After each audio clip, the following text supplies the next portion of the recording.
The idea came to me after I did the Write Art project in Didsbury, joining writers and artists, and I thought it'd be so amazing to join up barns with artists. And that the project wouldn't be just about me painting barns, but I would involve other artists and different styles and different mediums to capture the barns of Mountain View County.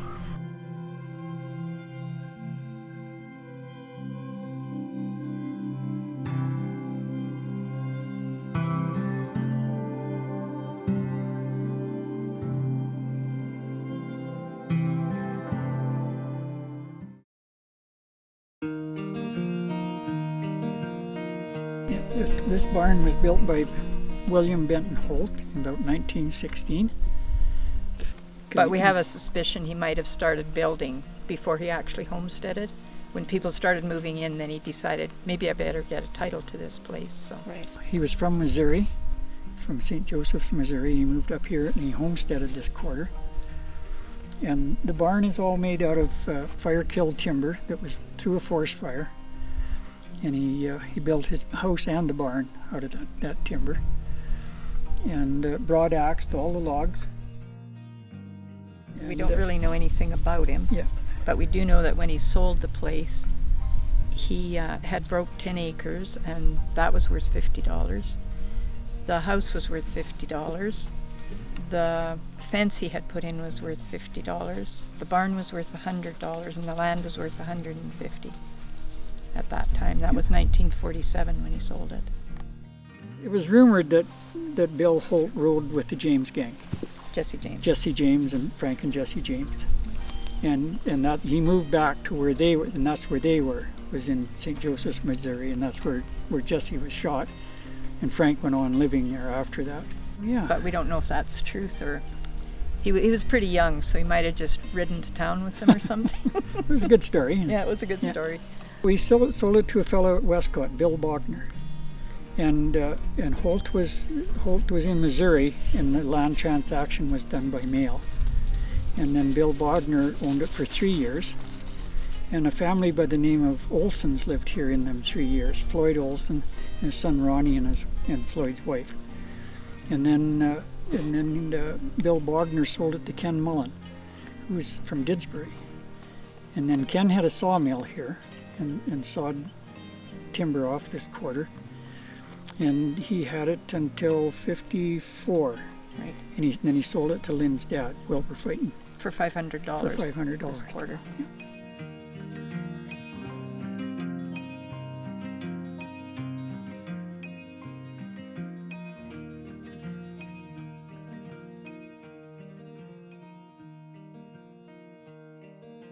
It's done pretty much. Oils would stay wet for a long time. Right. I'll just hold it so I don't have to wear any color on the way home. I mostly work in acrylic.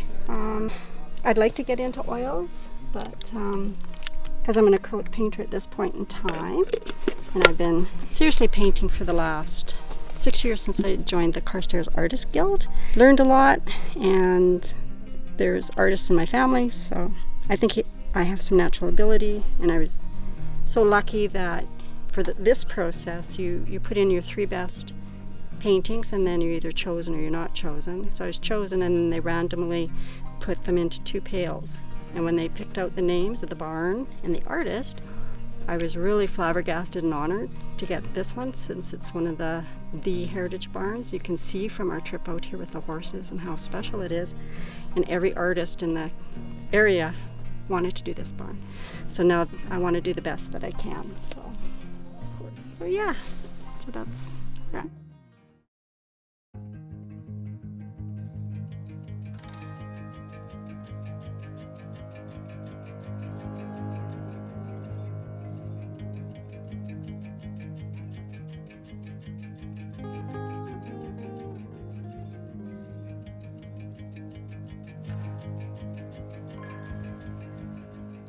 Hi, I'm Dee Poisson. I'm an artist from Didsbury, Alberta.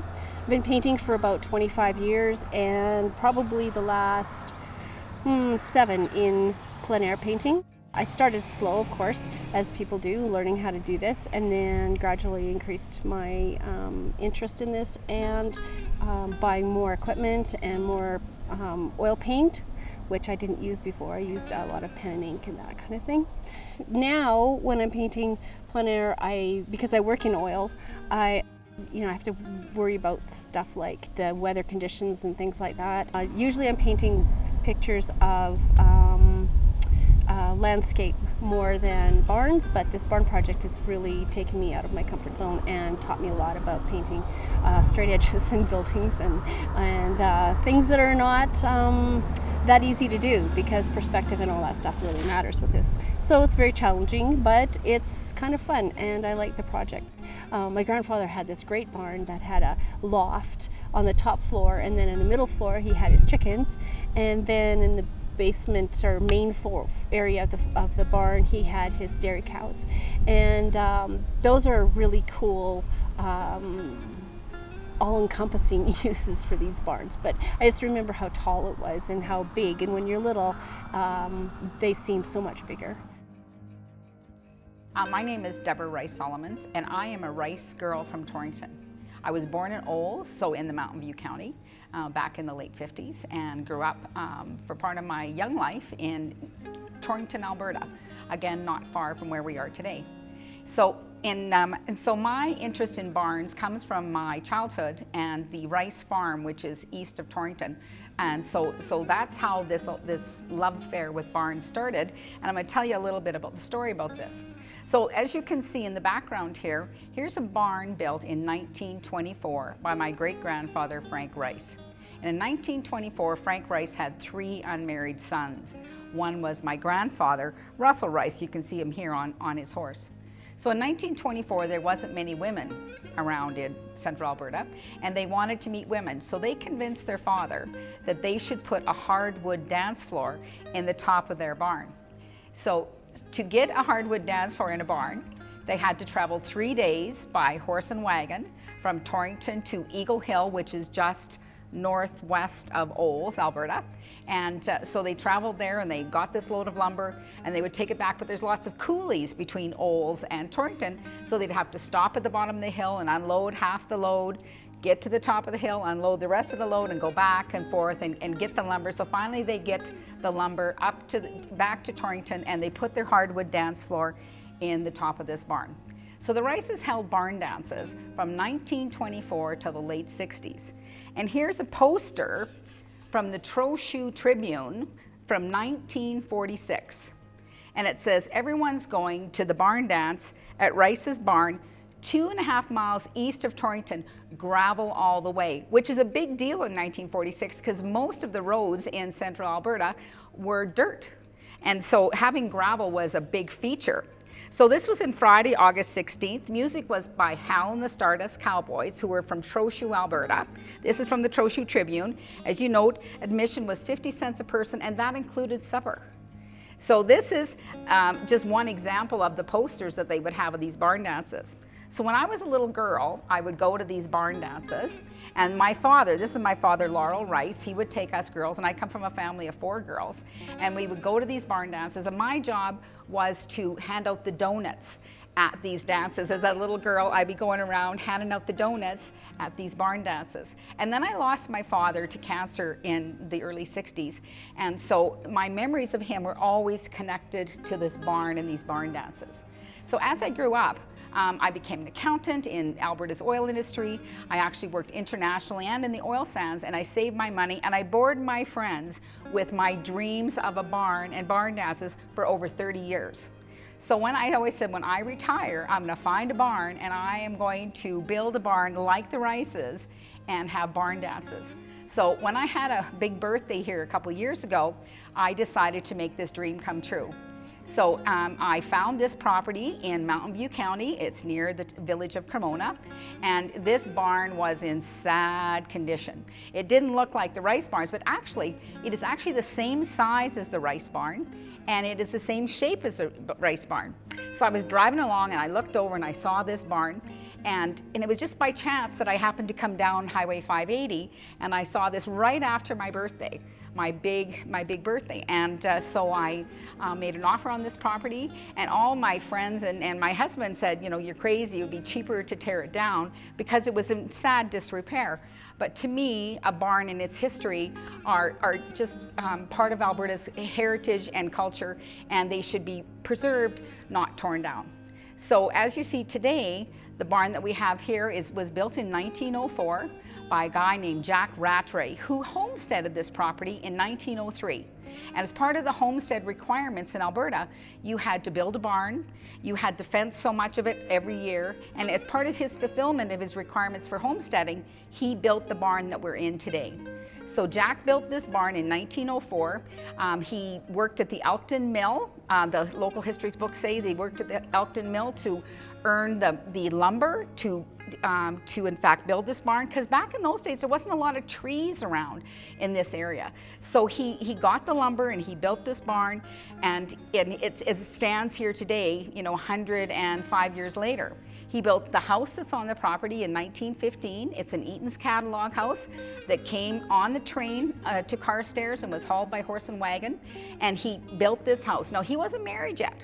Jack was a dreamer, and he dreamt of having a big family, so he built a big house with 4 bedrooms, and he wasn't married. His sister came in and kept house for him, but then he goes back to Ontario, and he marries a girl that he grew up with. And she came out here. Now, she loved to play tennis. So Jack, being very much in love with this lady, he built a lawn tennis court on the front yard of this property. Now you're talking the early 1920s, so that was pretty spiffy there. So there was a local school down the road, and the history books say that all the kids from the school would come after school and at lunchtime, and they would actually play tennis on the lawn of this property. So Jack and his wife had one son. His son was named Grant, and that son never married. So the original family, the mom and dad, they passed away in the 60s, and they're buried just across the road at the Cremona Cemetery. And the son lived here as a bachelor until about 2012, when he went to Carstairs into a home. So there's never been anybody ever live on this property except that one homesteading family. So this barn was in pretty original condition. So it was just a joy. It was a lot of hard work, and lots of local contractors helped, and we had lots of visitors as we were resurrecting this barn. Lots of the local farmers came by to give us advice on how that this barn should be remodeled. And if you know, this is a gambrel roof barn. And a gambrel roof barn is actually, if you look at it, if you look at the shape, you'll notice that it's exactly the same shape as an upside down ship. And what happened was the carpenters that came from Europe in the early 1900s, they were shipbuilders. So this is how they learned to, in fact, construct a ship. So what they did is they used that knowledge, and they created an upside down ship, and that's the gambrel barn that you see here today. So there's lots of history here, like original homestead, an Eaton's catalog house, and an upside down ship becoming a gambrel roof barn. So it's pretty special. We think it's wonderful, and we hope that we'll have lots of barn dances and lots of memories for those to come. So that's our story.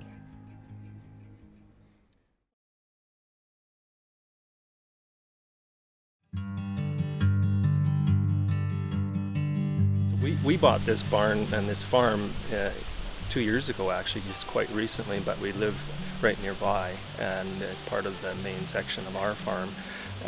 But the original family that built this place was a man named Ezra Siebert and his wife Sarah, and their descendants, a daughter, eventually lived here most of her life, was a schoolmate of my dad's. We saw her, of course, farming in the neighborhood a lot as I was growing up. I knew her pretty well. This barn is set up as a very typical farm of that era. He moved here in 1905 as a homesteader, Mr. Siebert, and is sort of set up with the one side of the barn for teams of horses, so large stalls for basically enough for 8 horses, and the other side is set up for a few milk cows and some chickens. Quite unique to it, and to our amazement when we first owned it, the whole loft area is set up and still all the gear is there for the traditional system of getting the hay from an old hay rack, which would have been the way it was done in 1910, which is, I think, about the time the barn was completed. So it's great big rope and wooden frame baskets that would be laid on the frame of a wagon that would be drawn by horses, and they would pull under, and you can see a beam and a pulley system up there, and you would use a different team of horses to raise that basket of hay, and then there's a track system inside that would draw that hay in, and then inside would be a couple of guys that would lower it and release it and pull all the frame out and stack that hay. And literally this barn would be stacked right to the top with hay if the season provided that much, and then it would be fed out all winter long. I mentioned there that we were quite amazed at how intact and sound everything is inside yet, and it actually was built on a concrete base, at least the two side walls, which bear all the weight of the structure. It was all concreted in, which a lot of them buildings of that time were actually just built on stone foundations that people kind of, cobbled together to create a base. So that's one reason it has stood so long. It is still very original. The house in the yard and the barn itself are very much like they were when they were built, and because they're on good foundations, they have preserved well. And so I enjoy history, and I like to preserve the history of agriculture, so I am of that mind of trying to preserve it, because of course it's so very different from anything a young kid in agriculture today would see. I think it's really important because so much of agriculture at that time was done physically by hand and with animals. It was prior to the days of machines. I'm pretty certain when it was haying season, this family had I know of three other brothers that farmed nearby, and I suspect with big endeavors, if the hay was being put into the loft, it was a joint effort on each's property. They may have spent a week or 2 weeks working together with their teams, getting it all done by working together, whether it be family ties or nearby neighborhood ties. That was a common way of getting things, the big jobs around farms done, and to a large degree it's still like that. And I think that's important for us to preserve, because we are at that phase where the future of farming is being questioned as whether we might be taking dramatically different directions. There are dairy farms with robots, and automation is becoming a bigger possibility with grain production more and more. So, but I do think it's important that we remember it. I think if a person looks up the definition of agriculture in a dictionary and look into some of the deeper sub-definitions, it would involve a lot of culture, that aspect of the word, right? So the interaction of people, and not just the food or the produce that's given. It is a social atmosphere, certainly.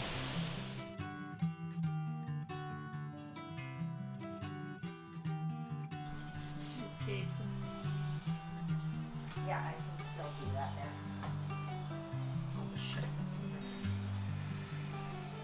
Is that okay? Yeah, that's perfect. So you can see the difference between the right side and the left side. Yeah. So that's just more layers added on the barn. I paint in all mediums pretty much except for oil.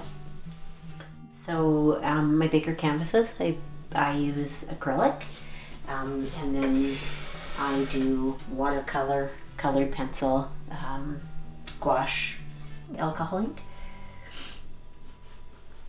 So, and I bounce back and forth all the time, but I probably only have 2 or 3 projects going at the same time. But if I'm working on an acrylic, I finish the acrylic. If I'm working on a watercolor, I finish the watercolor. I don't like to have 2 acrylics going at the same time. I like completing my projects. So, yeah, if I can, Depends on if I've given up on it. Because that happens too.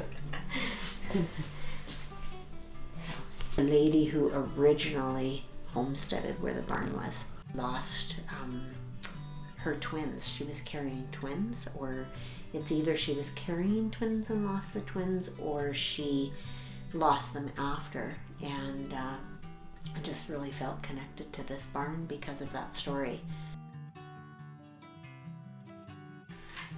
The subject's really cool. I think that's what draws me in.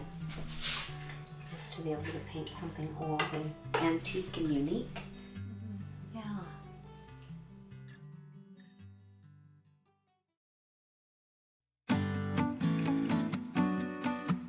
The barns are unique to, I think, our farm and prairie life, and they represent a focal point on the farm where so much of the life and work of all the generations, grandparents, the kids, are involved in barns. And there's a lot of people who have wonderful stories of growing up and spending time in the barn and either playing or working with the animals or putting hay in the loft. And I think that that component itself makes it super valuable for us to focus on them and rejoice in them. And I really believe most people have a real affinity to our barns, just like they do the grain elevators. I love barns, most people do, and I love what they represent, the rural lifestyle. I just think they're kind of a key feature in each farmyard, and they just represent the lifestyle we get to enjoy here in Mountain View County. So, and I knew a lot of artists, so yeah, that's why we got started about 1.5 years ago. And then we did a draw, and I happened to be drawn for Olds College Farm. And everybody's happily out there gathering material, and some are plein air painting like I am, some are painting in their studios. So they're all just doing it in their own way. So I'm really excited to see and hear more about the history of the barns too, and see the finished paintings.